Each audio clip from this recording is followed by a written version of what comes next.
विश्वानि देव सवितर्दुरितानि पराशुव यद्भद्रं तन्न आशुव। ॐ शान्ति शान्ति शान्तिः। ॐ सर्वेभ्यो नमः। ॐ श्री गुरुभ्यो नमः। ॐ श्री परमात्मने नमः। ओम। वैदिक संस्कृति सांख्य दर्शन के इस अध्ययन के क्रम में प्रसंग है कि आत्मा बंधन में पड़ता कैसे है। तो कुछ निमित्त बताए। क्या काल के योग से पड़ता है? तो कहा कि काल के योग से यदि आत्मा बंधन में पड़ता तो काल तो नित्य है, व्यापी है, काल भी। तो मोक्ष में भी जो आत्मा यदि रहती है तो काल का अस्तित्व तो वहां भी है, तो फिर तो हमेशा काल से संबंध बना रहेगा। तो यदि काल से संबंध बना रहता है तो फिर मुक्त अवस्था कैसे होगी? माने यदि बंधन में कोई वस्तु है तो मुक्त ये शब्द उसके लिए प्रयोग हो नहीं सकता ना। तो चाहे काल का बंधन हो तो कहा नहीं, काल का बंधन नहीं है।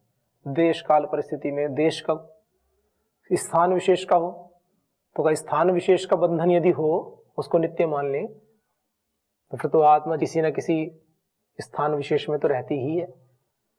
तो जब तक इस बंधन में है, शरीर में है, तब तक तो मान लेंगे, लेकिन मुक्त अवस्था में भी वो कहीं ना कहीं तो रहेगी। ऐसा तो है नहीं उसका अस्तित्व समाप्त हो जाता है आत्मा का।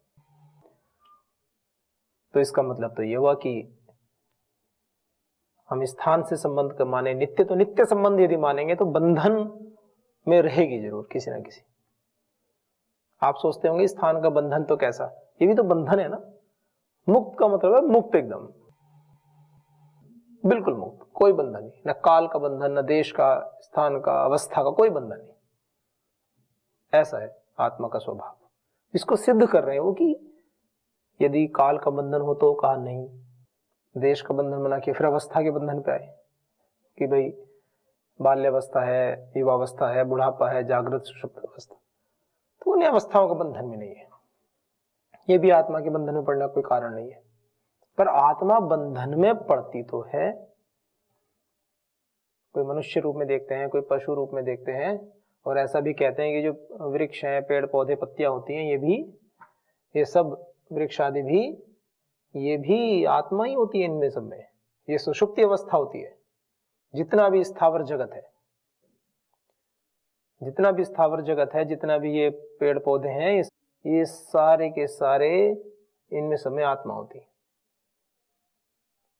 और न्यायफल व्यवस्था के अनुसार ऐसा मानते हैं कि जो अत्यधिक, बहुत मतलब निकृष्ट कोटि में कर्म करते हैं, तो उनको परमात्मा एक ऐसी अवस्था में जन्म देता है, वृक्ष आदि बना देता है। आप कहेंगे नहीं, वृक्षों में भी तो अच्छे अच्छे वृक्ष होते हैं, वो एक अलग बात होगी, वो तो एक प्रॉपर्टी होगी उनकी। वृक्षों को भी नहीं पता ना उनकी प्रॉपर्टी क्या है। एक सुषुप्त अवस्था है, माने वो एक जगह उनको बस वो खड़े रहेंगे 100 साल, 50 साल, जितनी उनकी आयु होगी, 500 साल, समस्त इंद्रियों से उनको विमुख कर देंगे। ये भी तो एक दोष, ये भी तो एक दंड है ना। किसी को कहा जाए कि आपके जीवन में कोई रस ना हो, तो कहेंगे जिसको कोई रस ना मिला हो तो वो तो ठीक है, लेकिन आत्मा को तो कष्ट होता है ना कहीं आत्मा को तो कष्ट है। कहीं ना कहीं उसको उस दुख की अनुभूति तो है कि देखो मैं 500 साल से एक ही जगह हूं, 400 साल से एक जगह हूं। परमात्मा से कहीं ना कहीं प्रार्थना तो करता ही है ना जीव। पर वो सुषुप्ति अवस्था है। कोई कहे तो उसकी पत्ती नहीं तोड़े, फल नहीं तोड़े, वो तोड़ो, खूब तोड़ो, उसको आपत्ति नहीं। उसका जो वास्तविक व्यावहारिक जो ज्ञान है कि भाई हरे पेड़ को ना काटो, वो एक अलग विषय है, वो प्रकृति के अनुसार, प्रकृति के प्रयोग के लिए। लेकिन पेड़ को कोई कष्ट होता है, इसका उससे कोई संबंध नहीं। वो सुषुप्ति अवस्था है। उस शरीर में होने वाले, जो वृक्ष शरीर मिला है, उसमें होने वाले सुख दुख से उसको कोई फर्क नहीं पड़ता। उसका अपना कष्ट एक अलग है कि वो योनि में है। तो ये भी है। तो बंधन में तो है, तो उस बंधन के कारण को सांख्यकार खोज रहे हैं। तो एक शैली है ये खोजने की। सीधा सीधा बता देते, जो कारण बताना है उनको पहले ही बता देते कि आत्मा इस कारण से बंधन में रहता है। लेकिन भारतीय दर्शन में, वैदिक संस्कृति में विशेषता क्या है कि प्रश्नोत्तर शैली में शिष्यों के मन में, जिज्ञासुओं के मन में जिज्ञासा उत्पन्न करते हैं, प्रश्न उठाते हैं कि कैसे।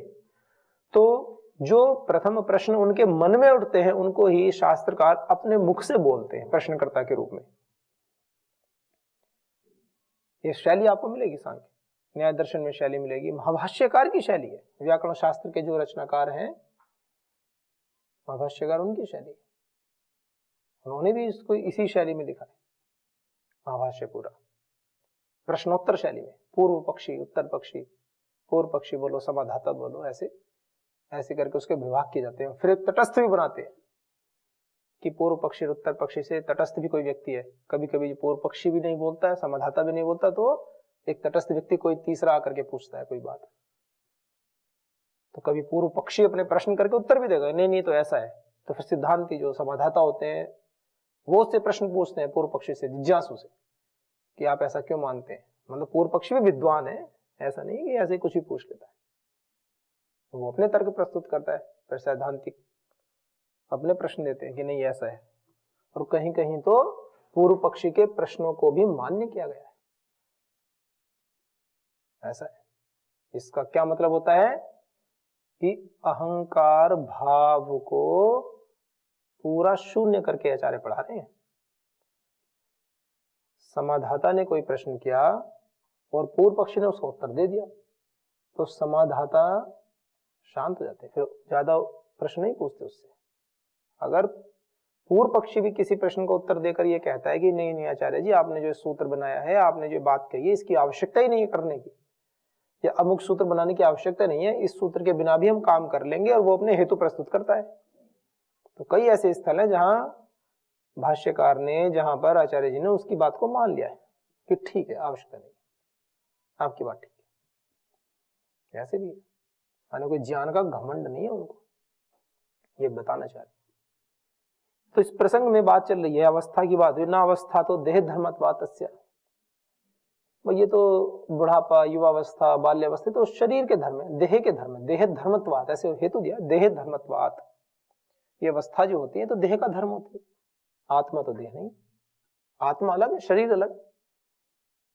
ये तो सीधा सीधा सभी को पता है ना, शमशान स्थल में जाते ही हैं, लाशें पड़ी होती, उसमें से ऐसा क्या तत्व कम हो जाता है, उस शरीर में से ऐसा क्या तत्व चला गया जो वो व्यक्ति के शरीर को लाश कह देते हैं।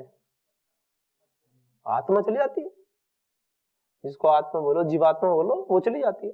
तो इसका तो सीधा सा मतलब है ना, जो चेतन सत्ता है, जो आत्मा है, वो अलग है और शरीर अलग है। इतने गंभीर से हो गई, तो सीधी सी बात है, इसमें तो क्या। बड़े बुजुर्गों की तो देखी होंगी, एक दो की तो ना हो तो किसी दिन चलते हैं शमशान में, देख लेते। हाँ, ये आध्यात्मिक पथ के पथिकों के लिए शमशान घाट भी एक अच्छी तपशाला है, वैराग्य को उत्पन्न करती है। सांसारिक व्यक्तियों को वैराग्य उत्पन्न करने के लिए बोला जाता है कि शमशान में जाकर के क्षणिक वैराग्य तो सभी में उत्पन्न होता है, और अध्यात्म मार्ग के पथिकों में वो वैराग्य स्थायी होना चाहिए, बस इतनी बात है, वो क्षणिक नहीं होना चाहिए। अपनी आंखों के सामने जीवित शरीर होता है, उसमें से आत्मा निकल गई तो वो शरीर मृत बन गया, तो मृत शरीर आता है ऐसे, और उसमें अंतिम संस्कार करते हैं, राख बचती है। छोटे मोटे जो फूल बोलते हैं, फूल अस्थियां थोड़ी मोटी बच जाती हैं, तो उसका कुछ संस्कार करते हैं, उसको गंगा जी में विसर्जित कर देते हैं। ये जो पानी में फास्फोरस आदि कई प्रकार के तत्व में पाए जाते हैं, कहां से आते हैं? इस तरह के कार्यक्रमों से आते हैं। हाँ, बस उसमें गंदगी प्रवाहित नहीं करनी चाहिए। तो एक अलग विषय, चलो ये तो एक कार्यक्रम दूसरा ही है। उस समय जनसंख्या कम थी, नदियों में पानी बहुत था, सब चीजें थी। अब तो पानी कम होता जा रहा है, जनसंख्या बढ़ती जा रही है, इतने प्रदूषण, कंपनी के इधर उधर के कारखानों के पानी, सीवर का पानी, पता नहीं क्या क्या नदियों में डालते हैं। तो बात यह है, तो ये अवस्था देह का धर्म तो नहीं है। आत्मा जो है बंधन का निमित्त, आत्मा में अवस्था के कारण से आत्मा बंधन में आती है, ऐसा तो ये निषेध कर रहे हैं। कहा कि अच्छा, तो फिर कह रहे हैं कि यदि ये जो परिणाम धर्म होता है ना, ऐसे कहा इसमें, जैसे कि परिणाम है ना, बाल्यावस्था, फिर युवावस्था, फिर जरावस्था, बुढ़ापा, यदि बंधन का कारण होते तो आत्मा भी कभी बच्ची होती, कभी युवा होती, कभी बूढ़े होती, ऐसे। देह के धर्म से तो संबंध नहीं है, देह का धर्म अलग है।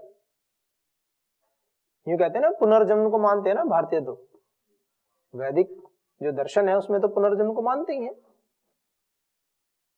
तो ऐसे समझने की बात नहीं है, होता ही है, ऐसा है। यदि पुनर्जन्म ना होता तो गाय के बच्चे को तैरना कौन सिखाता है? पैर चलाना कौन सिखाता है उसको? उसको दूध पिलाना कौन सिखाता है? एक विशेष प्रकार है उसमें दूध पीने का। छोटे से बच्चे को ही, हम सब आप सब जब छोटे थे, कौन सिखाता है? परमात्मा प्रदत्त है, भगवान ने ज्ञान दिया, आवश्यक ज्ञान। चूहे ने बिल्ली की ऐसी क्या चोरी कर रखी है, वो हमेशा उसके प्रति, वो जहां भी चूहा मिलेगा बिल्ली खा जाएगी उसको, मारेगी उसको। यदि सारे ज्ञान को हम ये ना माने कि परमात्मा प्रदत्त ज्ञान नहीं होते हैं, तो फिर कहां से आ रही है ये सब बातें? उसको तो कोई पाठशाला में पढ़ाया नहीं कि चूहे को खाना है और अन्य को नहीं खाना। ये शाश्वत ज्ञान है, बस है। परमात्मा ने कुछ प्रकृति बनाई ऐसी है, एक पारिस्थितिक तंत्र बना दिया पूरा। इसको ये खाएगा, इसको ये खाएगा, इसको ये खाएगा, ये घास को खाएगा, घास को खाने वाले को ये खाएगा, इसको खाने, पूरा सिस्टम ऐसा साइकिल बना रखी है, प्रकृति चला रखी है। तो इन चीजों से भी पता चलता है कि पुनर्जन्म तो होता ही है, यानी कुछ संस्कार कुछ तो ऐसे हैं ही। और यदि पुनर्जन्म न हो, दोबारा जन्म हमें ना मिले, फिर तो न्याय व्यवस्थाओं पर बहुत बड़ा दोष आ जाएगा। कोई व्यक्ति किसी गरीब के घर में पैदा होगा, कोई बहुत बड़े अमीर के घर में पैदा होगा, फिर तो रैंडम व्यवस्था हो गई, कोई कहीं भी पैदा हो सकता है। तो जिसने बेचारे ने, जो बहुत ज्यादा गरीब परिवार में, जो बहुत ज्यादा पुरुषार्थ करने वाले के, जो जिसके न कपड़े पहनने को, न भोजन खाने के लिए, फिर उसने ऐसे क्या पाप कर्म किए हैं जो उसको वो जन्म मिला है। और किसी को इतना अच्छा घर मिल गया, परिवार मिल गया, उसको कुछ भी करने की जरूरत नहीं, पूरे जीवन कुछ ना करे तो भी उसका अच्छे से चले कार्यक्रम, दोष आ गया। तो इसका मतलब तो कंट्रोलिंग बॉडी कोई बची नहीं फिर। यदि पुनर्जन्म को न माने तो बहुत बड़ा दोष परमात्मा पर आता है। आप न्यायकारी नहीं कह पाओगे परमात्मा को कि ईश्वर न्यायकारी है, कि एक गधा है और एक उसका मालिक है, मालिक गधे को पीट ही रहा है, उसका गधे का क्या दोष है? वो गधा बना भाई। और उस मालिक ने कौन से अच्छे काम करे थे जो मालिक बनाए?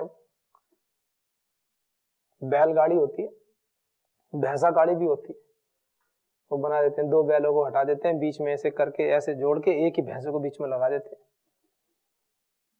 गर्मियों का मौसम, चढ़ाई का समय, पीछे ईंटें भरी हुई हैं उस गाड़ी में, और लगा उसके ऊपर वो एक तो होती चाबुक सी, लंबी सी डंडी, उसमें भी एक कील गाड़ते हैं आगे, आर बोलते हैं, आर, उसको नोक बना देते, उसमें नोक।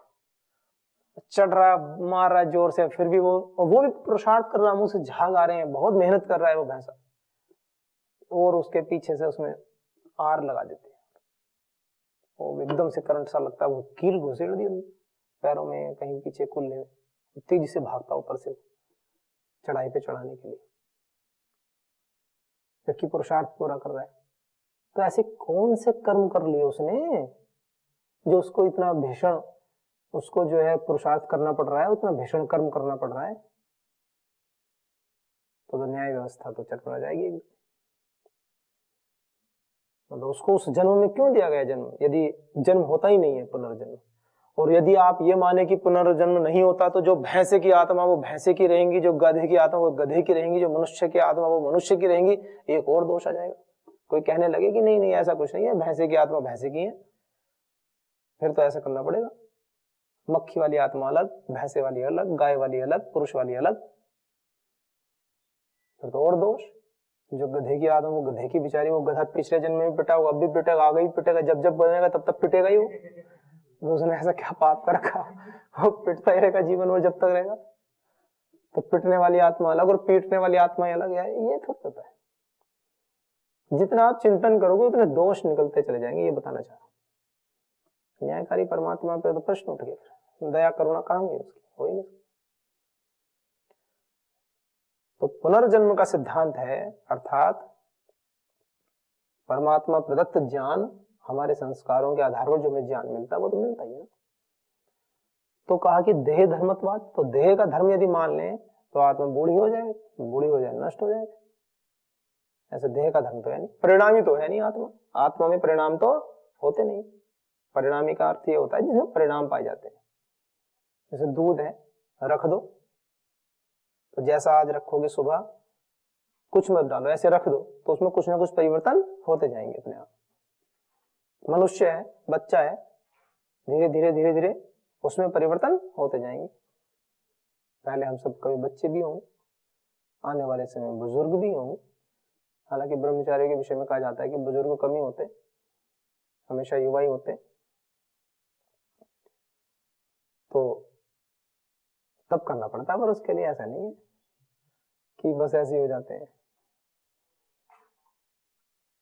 सर्दी में भी गर्मी का एहसास ऐसा तब होता है कि ऐसा कहते हैं कि ब्रह्मचारी को सर्दी नहीं लगती, सर्दी को ब्रह्मचारी लग जाता है। जहां से ब्रह्मचारी निकल जाए आसपास वालों को गर्मी का एहसास होना चाहिए कि टेम्परेचर अन्य की अपेक्षा वहां पे 4-5 डिग्री सेंटीग्रेड बढ़ावा मिले। जहां जहां से ब्रह्मचारी जाए, इतना ओजस्वी, इतना तेजस्वी, इतना पराक्रम, इतना शौर्य, इतने उत्साह से भरा हुआ। ऐसा नहीं कि ठंड में ब्रह्मचारी निकला और पास वालों को और सर्दी लग गई। तप की महिमा है, बताने चाह रहे हैं। जीवन में तप होना चाहिए। परम श्रद्धेय श्री स्वामी जी महाराज जब बैठकर योग पीठ पर, जैसे व्यासपीठ होती है ऐसे योग सिखाने योग पीठ है हमारी पतंजलि में। उस पावन योग पीठ पर बैठ करके जब योग सिखाते हैं, जो कंबल के अंदर घुसे हुए व्यक्ति हैं, जब वो कमरे में बैठ करके अपने, पहले गांव में तो 1-2 कमरे होते थे, बाहर आंगन, सब उसी में सोते थे। अब तो सबके भी अपने अपने रूम, मम्मी जी का रूम अलग, पापा जी का अलग, बच्चों के भी रूम अलग, ऐसा कार्यक्रम। चलो जिसका जो भी रूम है, बैठकर कंबल में घुसे हुए जब टीवी चला के देखते हैं, जब महाराज श्री को देखते हैं ना, सुबह सुबह खोलकर पसीने में लथपथ और जगाते हैं कि उठो जागो, योग करो, प्राणायाम करो, व्यायाम करो। तो कितना ही सर्दी में व्यक्ति पड़ा हुआ हो, जिसकी सुबह सुबह आंख ना खुलती हो, जो माता पिता, जो बच्चे अपने माता पिता को, जो माता पिता अपने बच्चों को, परिवार वालों को, रिश्तेदारों को, पड़ोसियों को, जो जिससे वास्तविक प्रेम करते हैं, वो कुछ ना कर सकें तो इतना तो जरूर बता दें कि वो सुबह सुबह 5 बजे आस्था चैनल जरूर लगा लें अपने घर में। वो उठाने का काम परम पूज्य श्री स्वामी जी स्वतः कर देंगे। 1 दिन, 2 दिन, 3 दिन, 4 दिन, 5 दिन जब देखेंगे रोज एक ऋषि आकर के तुम्हारे सामने पसीना बहा रहा है, रोज लाइव आकर के, और तुम्हें उठने की प्रेरणा दे रहा है, तो निश्चित जानो ऋषियों के वंशज हैं हम सब। कायरों का खून नहीं है किसी की भी रगों में, भारत में पैदा होने वाले के फड़कने वाली भुजाएं हैं सभी की। तो किसी की भी मांसपेशियां निठल्ली नहीं रह सकती, उठ के दंड लगाने तो प्रारंभ कर ही देंगी। आदमी भले सोता रहे, जाए नींद में लगाने लगे। 4, 5, 6, 7 दिन, 8 दिन, 10 दिन, कोई कोई बिल्कुल ही प्रमादी होगा तो ज्यादा से ज्यादा 15 दिन, महीना मान लो, शरीर में फड़क सी पैदा हो जाएगी कि नहीं अब तो उठना ही है। इतना ही कर लो, बात तो छोटी सी। पर बात तो ये है ना, विडंबना क्या है, बिस्तर से हाथ निकाल के रिमोट भी कौन दबाए। समस्या तो ये है। वो एक दृष्टांत था ना, एक व्यक्ति ने बड़ी तपस्या की, ब्रह्मा जी को प्रसन्न कर लिया। ब्रह्मा जी ने कहा 3 वर मांग लो, 3 वर। कि एक बार मांगा कि मेरे घर खूब संपत्ति हो जाए, संपत्ति हो गई। एक बार मांगा कि मैं जो है स्वस्थ रहूं, आरोग्य में रहूं, मुझे कभी कोई बीमारी ना हो गया। तीसरे बार में कहा कि ब्रह्मा जी जब मन करे मैं 3 वर और मांग लूं। तो ये तो मनुष्य ऐसा है, वर तो 3 ही थे ब्रह्मा जी के। तीसरा वर मांगा कि जब मन करे मैं 3 वर और मांग लूं। ब्रह्मा जी तथास्तु कह दिया। अब हर काम हो ब्रह्मा जी को याद है, 2 वर्ष से तो काम करे, तीसरा बार है ब्रह्मा जी जब मन करे तीसरा बार और माफ। तो आदमी को तो ऐसा हाल है, छोड़ता किसी को भी नहीं। तो ब्रह्मा जी दुखी हुए, ब्रह्मा जी ने कहा भाई माफ कर दे, ऐसा कार्यक्रम कर देता हूं, एक बटन बना देता हूं कि मुझे बार बार मत बुलाया कर, बटन दबा देगा, जो भी मन में हो उसको संकल्प कर ले और बटन दबा दे। क्या कि ब्रह्मा जी के, उसने फिर ब्रह्मा जी को बुला लिया कि आ जाओ, क्या बात है बेटा, बटन दबा दो। तो मनुष्य परमात्मा आलसी का क्या कर सकते हो आप, बटन दबाने की भी फुर्सत उसको नहीं, उसको है ब्रह्मा जी आके दबा देंगे बटन भी संकल्प करके। तो इसलिए जो है ना, हमें अपने जीवन को बड़ा ही सार्थक, बड़ा ही ओज से युक्त बनाना चाहिए, तेजस्विता के साथ। ये तो ब्रह्मचारी के लिए आभूषण है, प्रकृति को माता कहा जाता है। तो प्रकृति माता कभी चाहेगी कि मेरे बच्चे, मेरे पुत्र ये बीमार हो? जैसे भोजन में नए नए व्यंजन बनाती है ना माताएं, ऐसे प्रकृति माँ क्या दे सकती है? व्यंजन तो देती है नीचे से, ऊपर से ऋतु में परिवर्तन करके देती है, तपाती है हमें। परिस्थितियां हमें अलग तपाती हैं, प्रकृति हमें अलग तपा रही है। कभी गर्मी करेगी, कभी बारिश देगी, कभी जाड़े, कभी जाड़ों में भी बारिश का आनंद खुल के लिया करो, पूरा आनंद के साथ, जैसे माँ हमें दे रही है, इस भाव से लिया करो। इसका मतलब यह नहीं कि रात के 12 बजे छत पे चले जाओ, बारिश पड़ रही है और जाके आनंद लो, माता आनंद दे रही है, माता थप्पड़ लगाएगी। रात को कोई बच्चा उठ करके सोने के समय बाहर जाके टहले तो घर में ही माता जी डांटती है, तो प्रकृति माँ क्यों नहीं डांटेगी, कर देगी बीमार। उसका एक अनुकूल टाइम है, बुद्धिपूर्वक करो, आनंद के साथ। तो एक आगे ये जो देह है ना, देह धर्मत्वाद, ये जो परिणामी है ना, जो बदलता रहता है, ये देह का धर्म है, ये आत्मा का धर्म नहीं है। तो इसलिए बंधन का कारण देह तो नहीं है।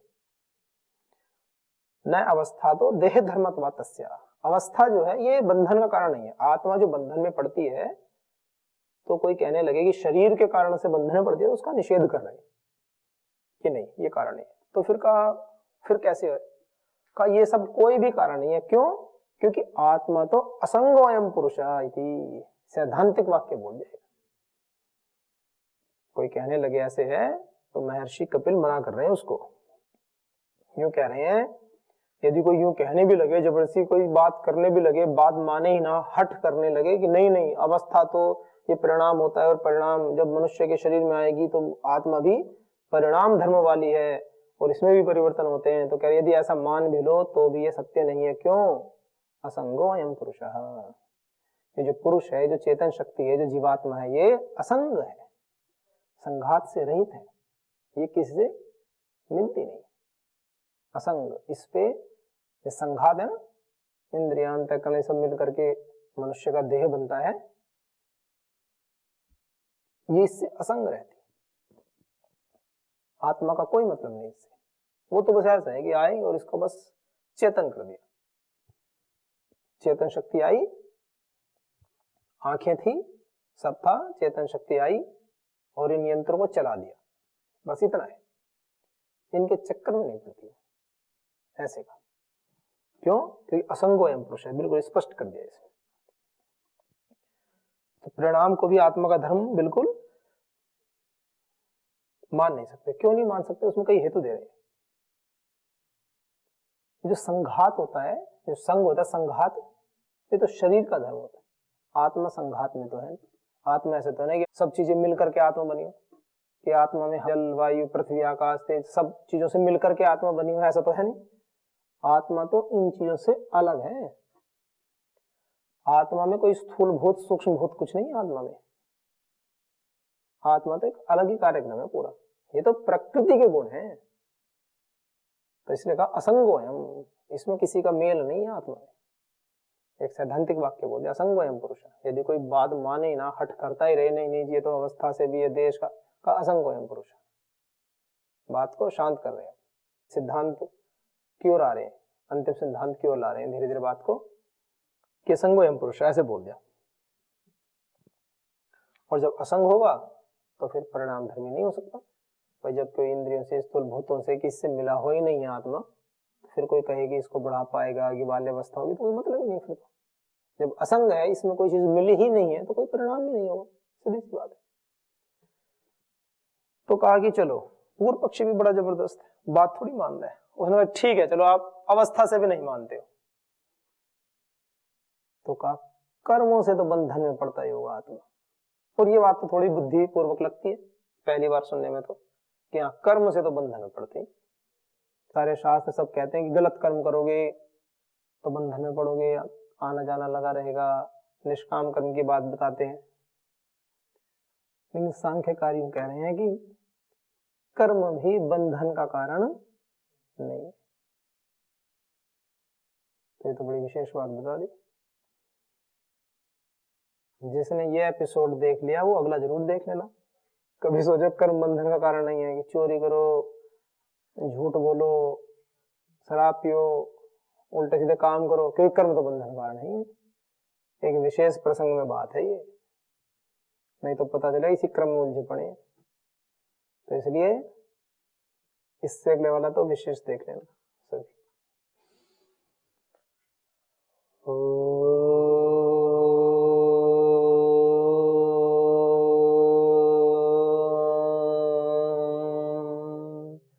शांति शांति शांति।